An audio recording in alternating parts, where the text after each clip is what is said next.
Hey, chiropractors, welcome to Modern Chiropractic Mastery with your host, Dr. Kevin Christie, where we discuss the latest in marketing, business, and professional growth with some of the leading experts in the industry.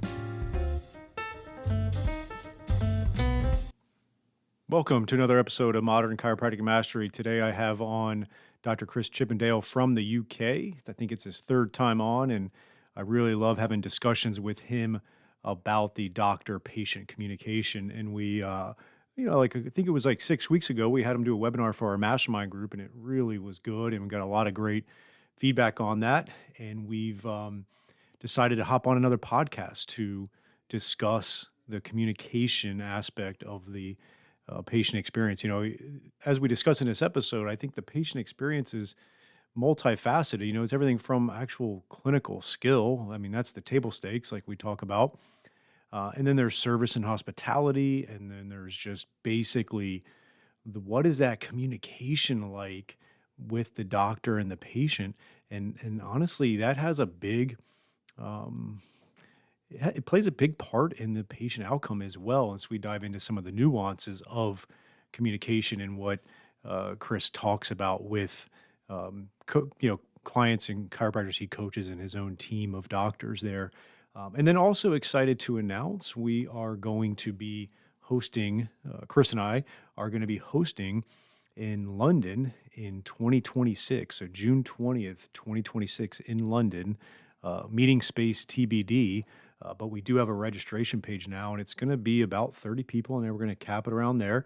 And we're going to dive into the patient experience. We're going to, 7 hours, it'll be one day. We'll have lunch there, and morning session we'll have really diving into what Dr. Chippendale talks about, and then the afternoon session, what I talk about on the patient experience.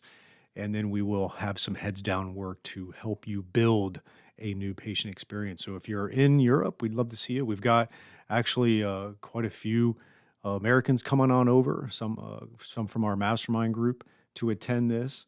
And we'd love for you to be a part of that. You can go to bit.ly/MCMUK26 to register now, and we'll be capping that.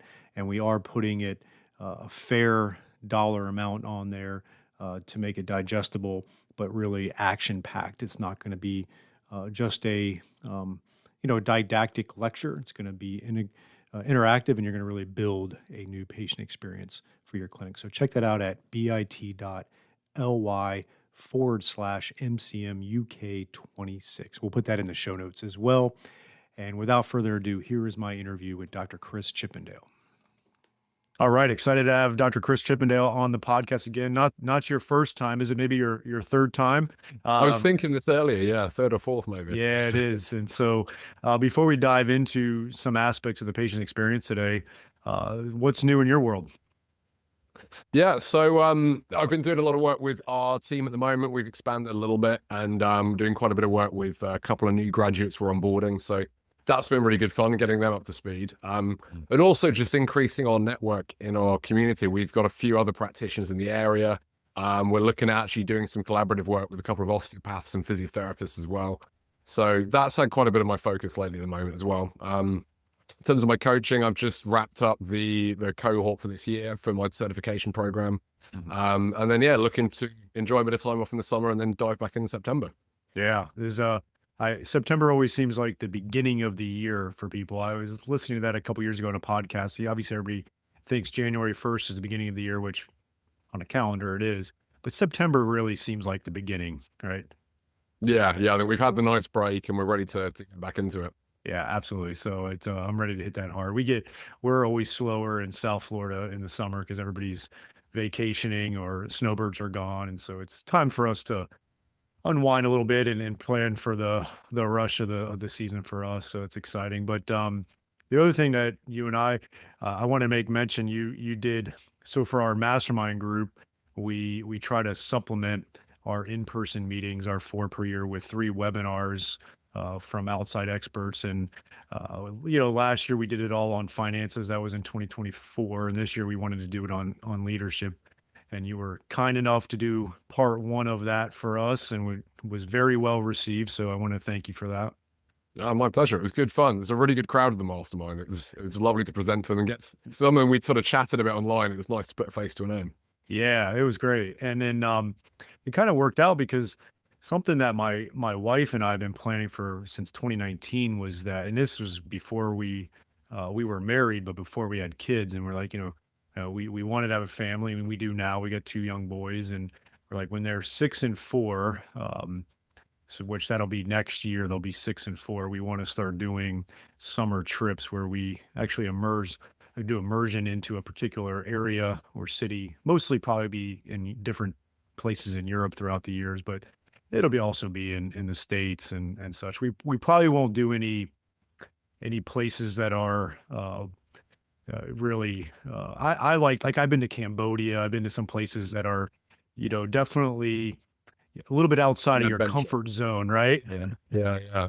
I Easier would have, without kids. yeah, easy without kids and by myself and with friends. So, but it'll probably be places. And we decided, my wife got the first pick of the year, and she picked the Cotswolds, which isn't too far from your area, right, Chris? Yeah. Yeah. It's literally just the other side of London. So not too far at all. Yeah, so we decided to do that. And when I said that, and then it was like right after that, we had the webinar that you did for us, and I was like, well, maybe we'll just piggyback a kind of a master class each summer when I'm over in Europe, and why not do it with you in the London area? So we're going to do that June 20th, all around the patient experience. You and I will kind of co-tackle that together and try to educate and have fun as well, and limit that to about 25 to 30. So I'm excited to collaborate with you on that. Yeah, definitely. I know we'd sort of chatted about stuff over the years as, hey, we should do something at some point, and everything seemed to align, and it should be really good fun. I'm really excited for it. Yeah, it'll be great. And then we're going to dive into a little bit of a surface level of that information today. But essentially, the way you and I kind of talk about looking at the patient experiences, you're going to have clinical outcomes, right? That's going to be the table stakes of the whole thing, and you got to get good clinical outcomes. And then there's going to be doctor communication, and that's not just communicating to the patient, but communicating to the team, and obviously the team communicating well also. And then there's the kind of the third and fourth bucket, which is service and hospitality, and they're different. And you read certain books like "Never Lose a Customer Again" by Joey Coleman. That's going to be on the hospitality side. Never, or the other one is setting the table. That was I think a book written 20 years ago. That's kind of on the hospitality side. But then there's the service side, and we recently did a podcast and a coaching call on the friction-free patient experience. And it's just, like, are you verifying the insurance appropriately? Are you scheduling, calling back patients when they call? Just like the service. It's not hospitality, but it's where it can also go wrong. And so we're going to really dive into all aspects of that at our masterclass next year. And but today I really want to dive into that doctor communication side of it, and go from there. Does that sound good? Yeah, definitely. Um, like, let's kind of set the context for the listener.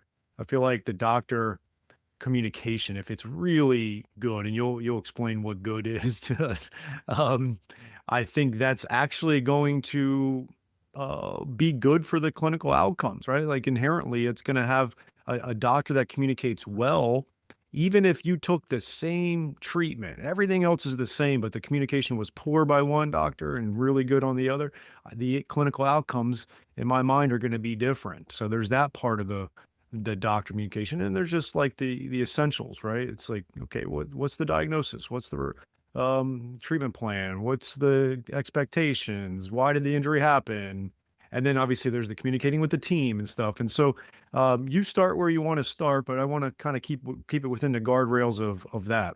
Yeah, absolutely. So, I mean, you're completely right. The communication will make or break it. Even if you can get great clinical outcomes, you've got great diagnostic skills. You're really good at treating. You're really good with your hands. Really good at creating an effective treatment plan. If you can't communicate that plan well to the patient, they don't know what they're getting into. They're already going to feel a bit unsure and uncertain. And we know that that kills retention. If they don't feel really confident in what you're doing and what's coming up, as soon as they're a little bit unsure, they'll have a tendency to stop back and go, maybe I'll try something else. So obviously they don't get the benefit of all your great clinical skills if that communication isn't there. And the communication isn't just you explaining well. In fact, pretty much all the questions I get from chiropractors when they reach out asking for advice, it's around the talking part. It's how do I say this? How do I get them to understand that? And we forget that we have to do a really good job understanding the patient if we're actually going to be able to explain it in a way that makes sense to them, that taps into their particular goals and their desires. Really understanding who we're talking to and how we need to adapt our communication to that. But the other side is that if we're doing a good job with that communication, especially the understanding, patients will trust us so much more. And we know that trust as an independent variable has a big impact on outcomes, partly because they're more likely to follow your advice if they trust you. But also, if they're coming in and they're working with someone who they trust, they feel this chiropractor's got their back, they're safe here, they're going to be more relaxed in the treatment room, they're going to have more hope, they're not going to feel alone. And many, especially chronic pain sufferers, they can end up feeling alone that, oh, this person couldn't help, that person, promised me they'd fix it and they didn't. And when you feel alone, even if it's metaphorically, the brain starts to act as if you are alone. And from a human primate perspective, that means that you're in danger. So it's going to kick off all the sympathetic responses, all the fight or flight stuff as well. So it's not just about, being a good educator and being nice and warm and welcoming. This will have physiological impacts on the patient as well. So you are actually going to create an environment internally for that patient that is far better set up for healing and recovery than somebody who's a little bit unsure. And, most patients come into us nervous, especially if they haven't seen a chiropractor before. They've seen the YouTube videos and the TikTok reels. They don't quite know what we're going to do. Or they have seen someone that really helped them, but now they're seeing someone new. And, just because they know chiropractic works, that doesn't mean they feel totally relaxed seeing you as a new practitioner as well. So being able to build that trust, yes, the education part is really important. And yes, getting patients empowered to act on our advice matters. But it's also just really good for that healing environment, for calming down the nervous system, for calming down muscle tension, and meaning that they're actually in a better state to heal. And independently, regardless of what you do, that will help create a better outcome. So we separate these in the research and we separate them when we teach and talk about them. But in reality, they're kind of, they're not really that individual. They all affect each other. They do. Let's take a break from today's episode and announce our first sponsor. This is going to be Propel Marketing and Design. I've known Darcy Sullivan for years. We've worked hand in hand on my websites. I don't trust anybody else to do this search engine optimization. She does a great job. There's so much to it. A lot of the lingo and the words are beyond my comprehension, but it's just amazing work that she does. And if you're really going to get results with Google, you have to make sure your website is SEO optimized. And I really don't want you doing it yourself as a chiropractor. So you just have to have this type of stuff done. And if you're looking to get more organic online traffic that pulls in new patients, Propel Marketing and Design is currently offering chiropractors who listen to this podcast a free SEO website review. The free review will help you uncover methods that will improve your website and boost your search engine visibility. Head over to propelyourcompany.com/chiropractor and schedule your free SEO website review. You won't regret it. She gets great results. Your website needs this. Your search results need this. Head on over there to propelyourcompany.com/chiropractor to get your free SEO website review. A couple of things you mentioned is, retention kills outcomes, right? And I know, at least in the States, a lot of chiropractors on the evidence-based side have this kind of uneasy relationship with the word retention, or whatever, it is, because I think, obviously they think it's like, oh, well, you're going to force them to come for a year straight. And that's not the case, right? I would say the evidence-based aspect of retention is them following their treatment plan that is based on evidence. And too many people do not follow it. Or maybe they come in and they're 7 out of 10 pain and they get down to like 2 out of 10 pain and they stop, but you didn't really fix the function part of it. And it comes right back. So that's a big issue there. And that's why the communication is going to be so important. And so I think one of the things we always have to try to reframe with our evidence-based chiropractors is retention or adherence is a very, very, very important thing, because as an evidence-based chiropractor, you're giving, good treatment plans. You're giving evidence-based treatment plans. We're not talking about retaining them for something that is unreasonable. Yeah, absolutely. I know that that word retention does come with baggage for, I mean, it's a little bit like maintenance care. Some of us will Same attach some thing. baggage to that, but adherence is a really good word. It's okay. You've given them a plan. You obviously Mhm. believe this plan is the best that, chance they have to get the improvement there.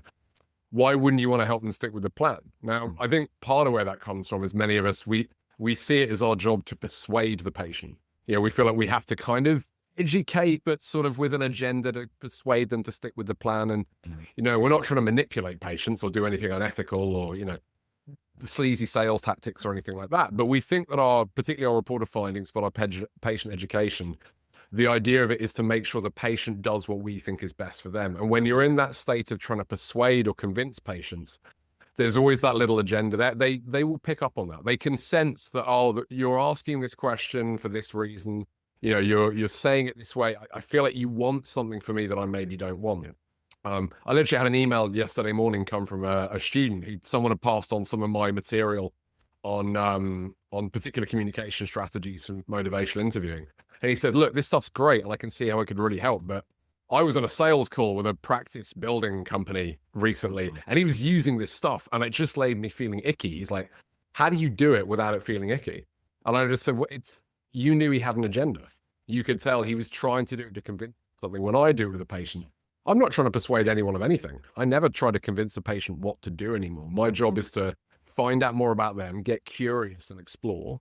And when I understand what it is they really want, and I understand enough clinically about what's going on and what we need to do, then I'm just going to offer solutions, but offer them in a way that's inspiring to a patient where they feel empowered, not, oh, I've been persuaded. I guess logically it makes sense to do that. And the nice thing with that, I find it so much more effective than trying to educate a patient to do a specific thing. Patients much prefer it, and I much prefer it as a practitioner as well. It's so much less pressure on me. And I think that's where that kind of idea of retention and that sort of thing, we trip over our own, trip over our own feet a little bit because we think we're trying to make a patient do something or convince them to. Whereas to me, good retention comes from the fact that I'm offering advice that makes sense to them, that they understand, that is clearly going to help them get where they want to be. And I'm doing it in a way where I don't have an agenda. They're free to turn around and go, thanks, Chris, I've heard that. It's actually not for me. They know I'm not going to go chase them out the door and go, wait, come back. Let me explain again. And it's a much better place for everybody and more effective. Yeah, absolutely. And I think it's, trying to be compelling versus convincing is a key aspect of this whole thing with your communication. And I know like a lot of younger docs, I want to actually speak to the younger docs a little bit right now, give them some future excitement or just confidence that they'll get better. The younger docs, they over explain. I mean, even some seasoned docs will, but they're over explaining and over jargony and scientific. That's a problem. I do think, you mentioned patients having confidence in the provider and the doctor. Yeah, sometimes when you're, young, on the younger side, that inherently is going to kind of ding you a little bit on that. I feel like that's why doctors tend to do well a little bit later. Like it's Mm. shifted a bit versus if you're like a tech entrepreneur, you can be 26 and everybody's like, yeah, he's probably just some tech savant, right? But with a doctor, they're kind of thinking like, yeah, there's like a sweet spot of wisdom and Mm. so it gets better and your communication gets better and your confidence gets better. Um, you got to understand. I think the big thing you got to understand is you can get better at this, right? Mm. It's not a fact that you were either born with the charisma to do it. And if you weren't, you don't have it and you never can get better. Is there going to be some people that are better than others? Yeah, sure. But Mm. if you can provide really good clinical outcomes, trustworthiness, and then keep on getting better at the communication, you will improve, right? So what are some of your thoughts on just from the younger providers versus Yeah, them? absolutely. I mean, first, I completely agree. It is definitely something, no matter where you're at, you can improve. I mean, one of our associates, years ago was patients loved him and had real confidence in him. And, he had a very young face. He came straight from school, straight from university, he was in his early 20s. He looked a fair bit younger. And that was something that, the odd patient might comment on. It's like, he looks really young, but he really knows what he's doing. And he had a good element of natural ability, but also we did a lot of work coaching on that even before he joined the practice. I spent a few months going through all of this content with him and this material. And it meant that when he came out, yeah, he was aware patients would look at him and go, oh, how long have you been doing this? And he would get that question. But he knew how to respond and he knew how to communicate and connect that left them feeling really confident in him. So even in his first few months when he was still finding his feet, he was getting really good results with patients. And a lot of patients, we'd get that feedback of, oh, he looks young, but they would always follow up with, but yeah, I really trust him. He really knows what he's doing. So you can definitely improve that. I mean, the metaphor I often use, it's a bit like singing. My wife is an amazing singer. She only started having lessons in the last couple of years, but she can fill a karaoke floor like that. Like everyone gets up and is showing when she goes. I would clear the floor instantly if I tried. I'm the complete opposite end of the spectrum. Now, we could both get better. I could certainly get to a point where I'd be okay feeling like I could do. I'm never going to be professional, but I could get to a point good enough where I wouldn't put people off and, I could actually do an all right job with that practice. She's just started taking lessons in the last couple of years to take her up the next level. So no matter where you are, you can always improve. And you'll improve with experience, but the experience only gets you better if it's deliberate practice. This idea that you just get better over time. If I'm being totally honest, there's a lot of more experienced practitioners out there who are kind of coasting on the fact that, no, they got a couple of gray hairs and they don't look so young. And they've been doing it so long. They've been able to build up a practice for themselves and they think, oh, that means I'm a good communicator. And then when you actually chat to them and they actually go and if you get them to look at the stats, and they often don't want to because they're worried what they'll find, you realize that actually they're doing a good enough job. It's built over time, but there's a lot of things that they could still do to improve. And a lot of other things that maybe they just kind of started to coast on. I'm good enough now to feel okay with it. So yes, it's something that I think new practitioners, they've got a bit more work to do and there's a bit more to do that and it will get better over time. But you really fast track that if you do deliberate practice. You actually put in specific skills, practice them, and then pay attention to the feedback. The people who can coast, there's this kind of myth that, oh, if you take care of your patients, they'll take care of you and just do a good job and it'll be all right. That's generally promoted by practitioners who are naturally pretty good communicators anyway. So they got away with not having to practice. But you give that advice to somebody who needs a bit of work and they can end up trapped in a practice that's always frustrating, but it's never painful enough that they quit. And I'm sure you've had communication with a lot of practitioners like this as well, where they're just kind of tolerating their practice. It's like they're unhappy, but not so unhappy that they make a drastic change. And then they just kind of coast on that level as well. So, I wouldn't say experience on its own is going to necessarily happen. It's one part of it and it definitely helps, but it is not the be all and end all. Yeah, a lot of practices become aimless. And I think something that happens that I've fallen into this with, having experience and communicating is you get lazy with it sometimes. And it's that, it's kind of that curse of knowledge where you just, you kind of just figure they get it, they understand or know, or, sometimes you feel like you've said the same thing over and over again for 20 years. And you got to realize like that person you're saying it to that day is the first time they're hearing it. And so you can't just poo-poo it for sure. But yeah, I think as you get experience, you got to be careful with being lazy in your communication. Yeah, definitely. And I've had that, like I've had lazy stages in the past. I can definitely think of times where I felt like I was kind of going through the motions and we're saying the same thing, particularly when I felt it was my job to persuade a patient. I'd go, well, I've got my report of findings. I know how to say it. They'll either do it or they won't. And I was like, we'll see. Some of them do, enough of them do that I'm busy. That's fine. When I started getting more curious and look at a much more patient-centered approach though, that curiosity made it a lot more fun because I see a new patient and I go, oh, let's see what's going to happen. Like, I don't know what I'm going to find. We might have a really interesting conversation. It might go in a really different place.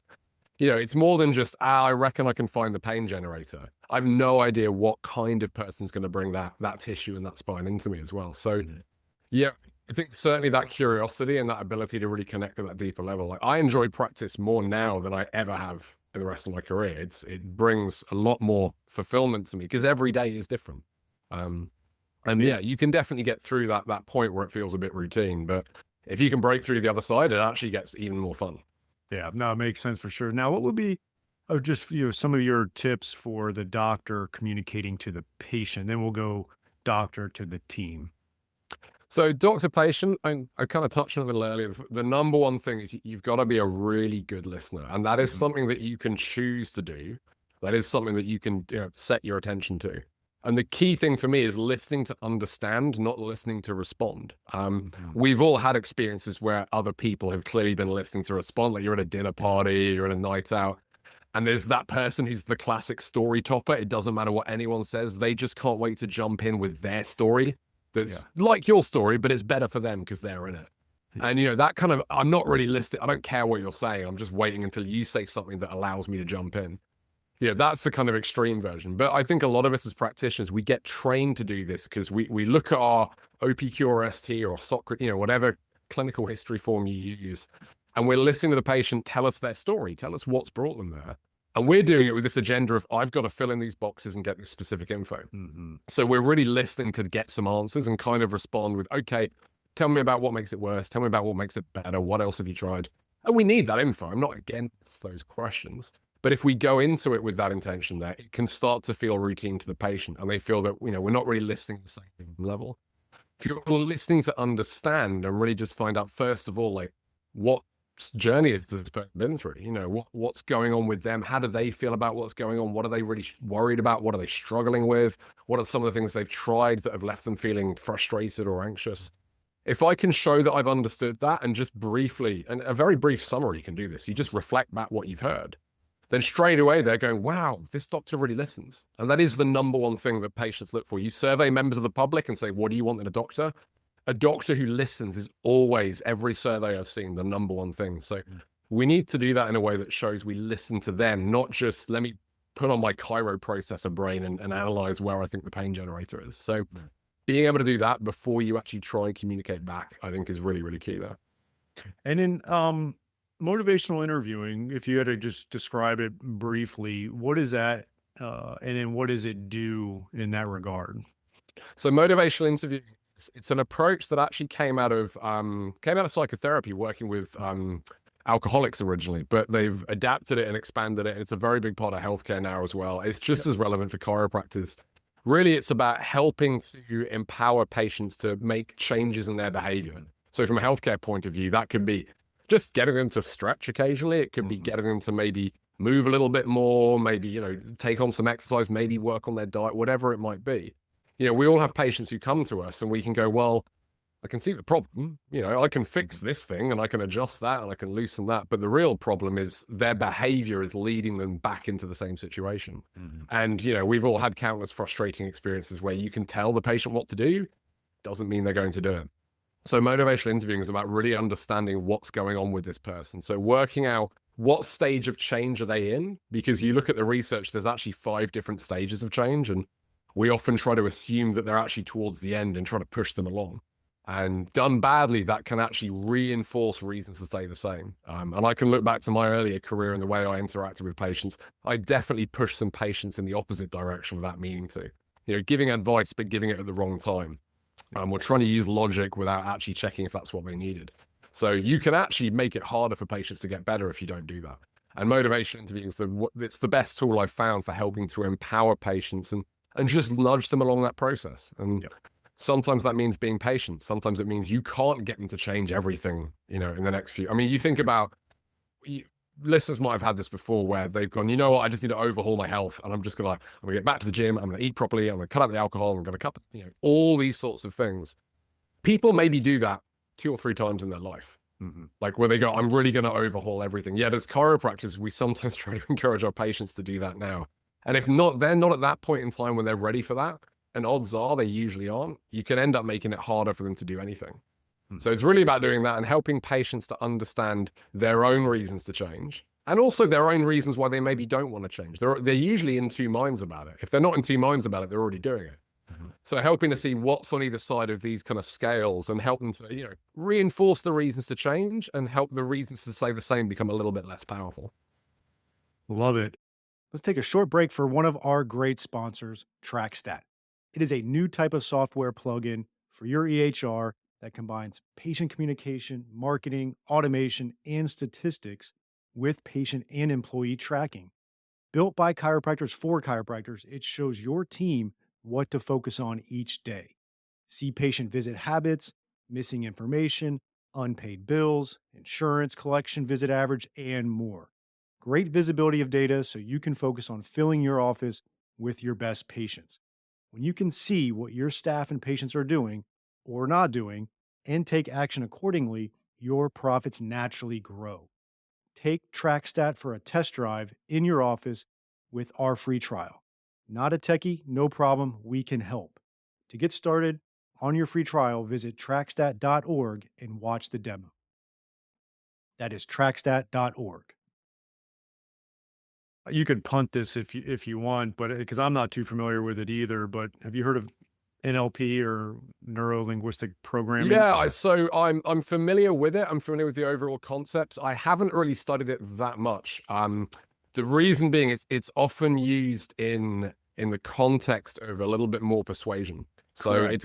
it's sort of like the art of persuasion, that sort of thing, which to me usually means I'm coming to the patient interaction with that agenda. And it's, Yeah. it'd be a well-meaning agenda. I want the best for the patient, but I'm trying to use my language to nudge them a certain way that I've already decided is right for them. Motivational interviewing is much more patient-centered to me. Mhm. That underlying ethos is work out where do they want to go and help them see what they need to do to get there. Now, I'm not saying anyone who uses NLP isn't patient-centered and it's automatically unethical.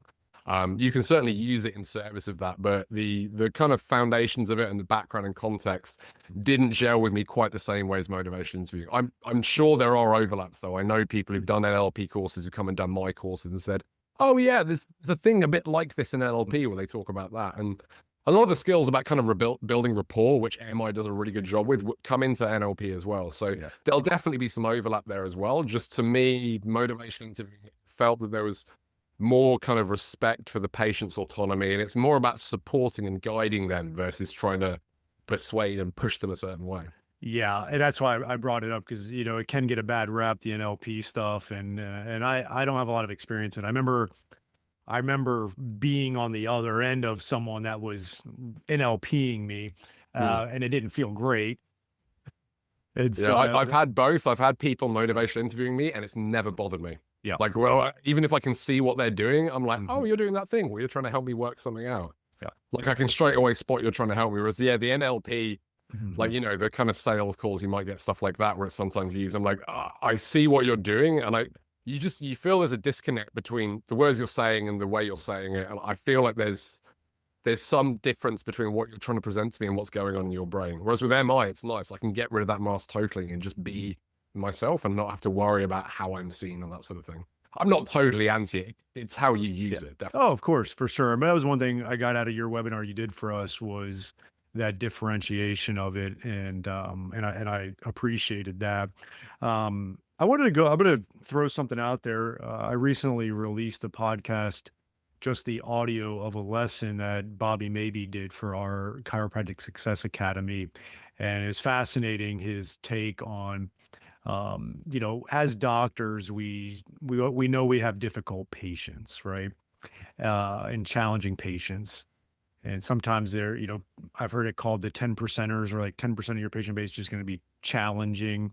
But he actually came at it from the angle of how much, how much are the chiropractors actually expecting their patients to be like them or to be perfectly emotionally intelligent and friendly and the type of person you'd like to have a beer with, right? It's almost like too many doctors are expecting their patients to be have a pint worthy. I'll give you the UK version of having a beer worthy, where that's just not going to be the case. And you're going to have a potpourri of types of people, and they're not necessarily bad people, challenging people, difficult people. They're just different.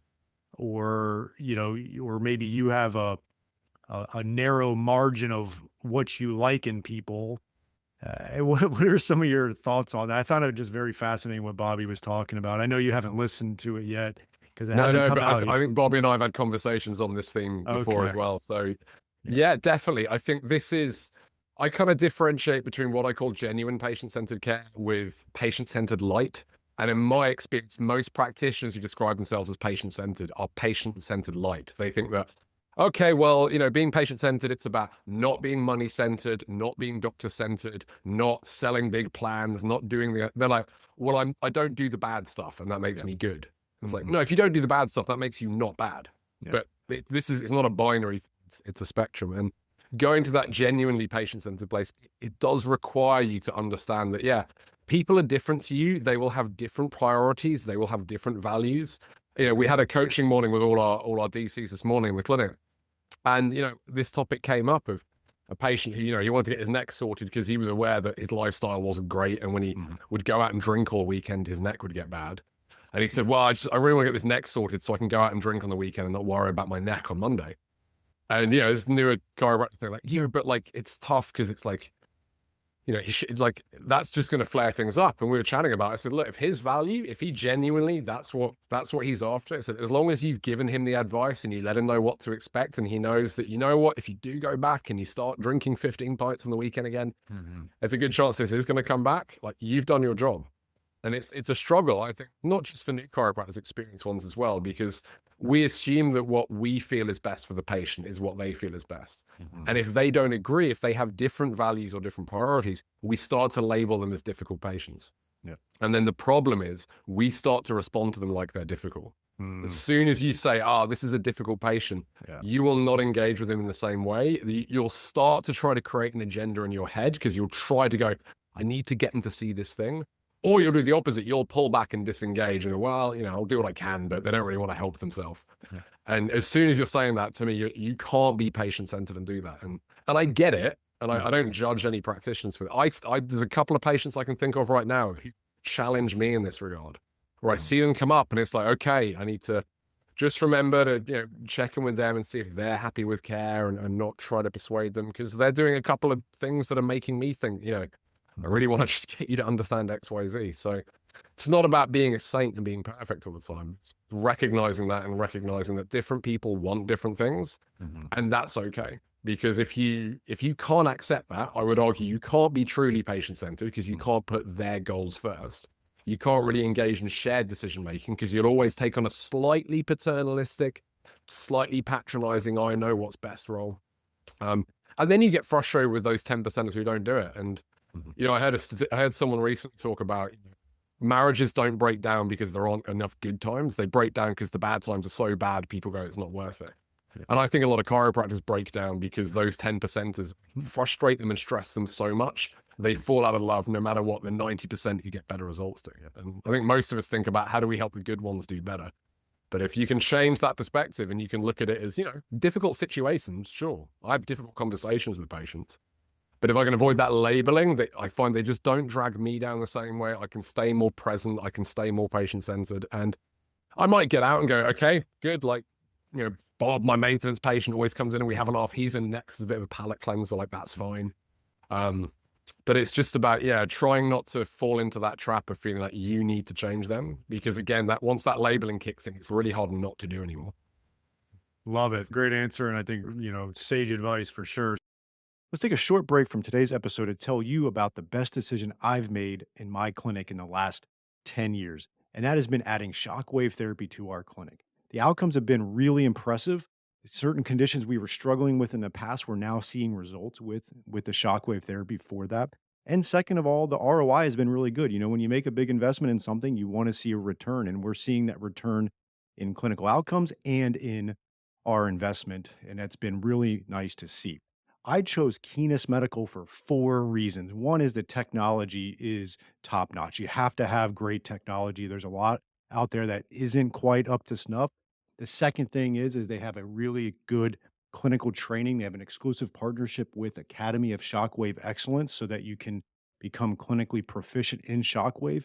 You do need to get skilled at it. I think that's a big differentiator between practices that are getting great results and seeing the ROI is they have a great clinical aspect to that as well. So you want to get trained appropriately. Third is they have in-house service team for all of your technical support, which is key when you're investing in a machine like this. And then lastly, they have a very in-depth marketing and business support for you so that you can launch this into your practice effectively, that you can get that ROI on it, that you can get the clinical outcomes. And they also have really good financing options if you need that. So go to keenestmedical.com, KINAS medical.com, mention MCM podcast and receive a free shockwave in practice book with a purchase of a unit. So that's keenestmedical.com, KINAS medical.com, and mention MCM podcast. So let's segue to our last part of this, doctor communication, and that is with the team. What are some of your insights with the doctor communicating with the team effectively? Yeah, so there's two main ways I think about this. You've got the internal communication, which is, the way that you might communicate with your team behind the scenes. Hmm. And that can be things like training, for example, a really big thing, making sure that you have expectations for them and they know what they are and they feel like they know how to achieve them, not just like a drive by, here, do this better, but actually finding out what they might need help with and being there for them to help them improve. But that can also be just things like, if you say you're going to send so and so some stretches, or you say you're going to send an email to this practitioner, making sure that's done. I don't send emails out to GPs myself, but I will draft it and I'll send it to my team. They will letterhead it and check through it and spell check it, because Lord knows I need spell checking. They'll make sure it looks professional and they'll send it out. But if that doesn't happen that well, suddenly patients call up going, oh, GP didn't get the letter, and oh, was that me or was that the front desk? So you've got to have that clear communication there. But also, making sure the front desk knows how to communicate in the way that you want them to as well, that matches your own practice. I've heard from many, many practitioners, who tell me that, oh, things are going great, but they're working on their communication and they're doing a really good job, but the patients don't seem to follow through.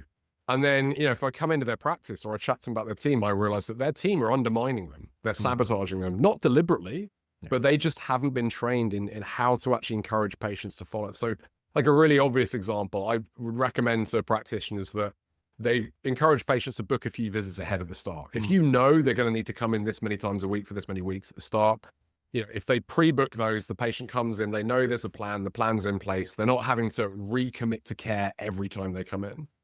But many practitioners will do that and they'll recommend it and they go, well, patients don't do it. And then you go, well, how are your front desk addressing that? If the front desk don't know that's what you expect and they don't know how to do that, I've heard from practitioners who found out because the CA was going, yeah, well, let's book you in for next week. We can do the rest next time. And straight away, the patient's not going to push on that. They're going to go, oh, that's how we do things here. So making sure they know how to do that in that way. And again, making sure that they're trained, because the research shows between about 50 and 60% of patients rate their interactions with the surrounding team as a really important part of their experience. And I know what my first practice when I started out, I know for a fact we lost patients because of the front desk. There was a particular person on the front desk. One person they came in a few years later and they said, oh, I've wanted to come back, but I couldn't while that dragon lady was there. Literally, and I knew what they meant. Very good, great administrative skills, but could not take criticism and could not be wrong. And if there was a miscommunication with a patient, they leapt to explaining why it wasn't their fault. And that can, we lost patients because of that. So it's why I'm very picky with who I hire, not just for our associates, but on the front desk as well. And we make sure they have that training, because you can do the best job, but it can be completely blown by one, maybe not even negative, but just unfortunate or unhelpful interaction with the front desk as well. So that, to me, that's the key thing. And I've started doing more training for CAs on this as well, because a lot of them I find as well, they really love it when someone actually shows them, here's how to really connect with patients, and here's a way that's going to help your practitioner to actually, get a better result with them. And that the vast majority are like, great, they're really eager, they're really keen. And I think a lot of clinic owners don't necessarily think about this or don't think about it's worth investing in. And when they do, they often see that it can really, light a spark in the CAs as well. Most of them really love, if they really don't and they really push back against it, that suggests you may have a hiring issue. But I find the vast majority of them, they can be fixed with just a little bit of training and a bit of encouragement and enthusiasm. Yeah, obviously, I think not enough chiropractors are training their staff and having meetings and trainings and expectations of that. The team has to be an advocate for the patient and for the doctor and what they're recommending. And so, And we don't see it as well. We're so focused on what happens in the room. We're often not there when these, I've had times where I've realized, oh, so when you do that, you say it that way. They're like, yeah. I was like, oh, that's been going on for a while. No, we need to fix that. But I wasn't there to observe it. That doesn't mean you have to sit on the front desk all the time, but finding some way of, just getting that feedback, how it's going, I think is really, really key. Because I was spoken to a lot of chiropractors who, when they found this out, went, oh man, I should have fixed that a long time ago. They were frankly a little horrified. Might have been going on when they weren't there. Yeah, I wrote an article about the patient adherence triangle, communication triangle, and it was basically, you got to have doctor to patient communication, you got to have doctor to front desk or team communication, and then team to patient communication.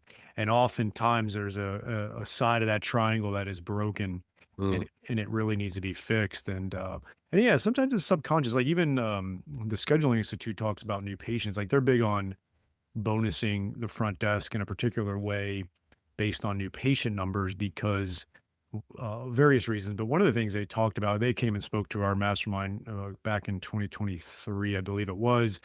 And they said, like, you'd be shocked, but front desk patients don't necessarily like to deal with new patients because it's added work. And if there's, there's more intake and there's verifying insurance and there's all this work to new patients that a regular patient doesn't have. And so subconsciously, they may thwart it a little bit versus if you bonus them on front desk. I'm not going to dive into the bonus situation today, but if they get some kind of bonus on new patients, they will do everything under the sun to try to get the new patient to get in.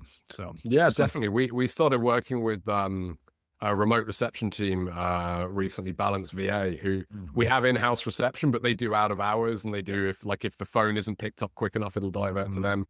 And I was chatting to the owner, and he said, look, he worked out quite quickly. I have to bonus my team every time they book in a new patient. They earn an extra bonus because it's extra work and it's extra steps. And by doing that, they're then great, and they really look forward to doing a good job. So I don't know if we don't do that in the clinic ourselves, but whether it's a financial bonus or it's more training, I think that's something to watch out for, definitely. Because if someone calls up as a new patient, I'm sure quite a few on the front desk are going, okay, well, here goes the next 10 minutes, and there's going to be a bunch of questions, and maybe there's other patients waiting in reception, and they're feeling time pressured as well.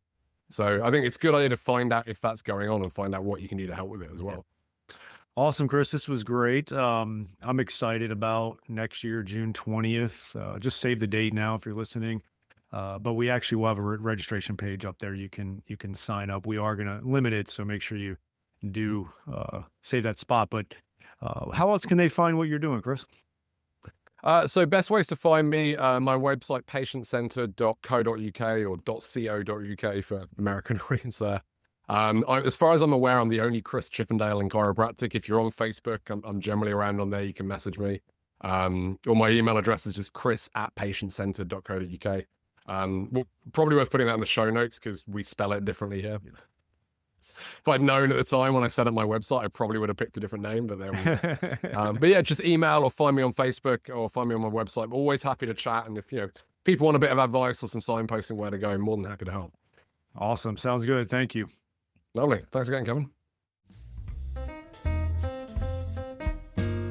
I hope you enjoyed this week's episode. And if you want to make the shift from busy, broke, and broken to time-free and cash confident, or you just want to continue with the exponential growth, check us out at modernchiropracticmarketing.com. Look at the MCM Mastery tab, watch the short video on there, and check out what we are doing now for evidence-informed chiropractors. We are equal parts coaching and marketing done for you. Yes, you shoot some videos, we help you with campaign strategies and ideas and really become a thought leader in your community. You shoot those videos, you send them to us, we produce, edit, and brand them to you. Then we distribute them through all of your channels. We also take them and we turn it into one good blog per month. And every other month, we have Darcy Sullivan producing a robust blog with a topic that you pick from her database to help with your SEO. So we essentially become your content marketing agency to make sure your practice is always having ethical, elegant content marketing to help grow your practice. On the coaching side, we also help you with everything from marketing ideas to business, communications, finances, anything practice growth, and really try to help prevent you from being stuck on that island. And we hold you accountable. We have a great group of doctors that are just doing amazing things, and we look forward to help you out to take that next step in your practice. So again, check us out at modernchiropracticmarketing.com and learn more.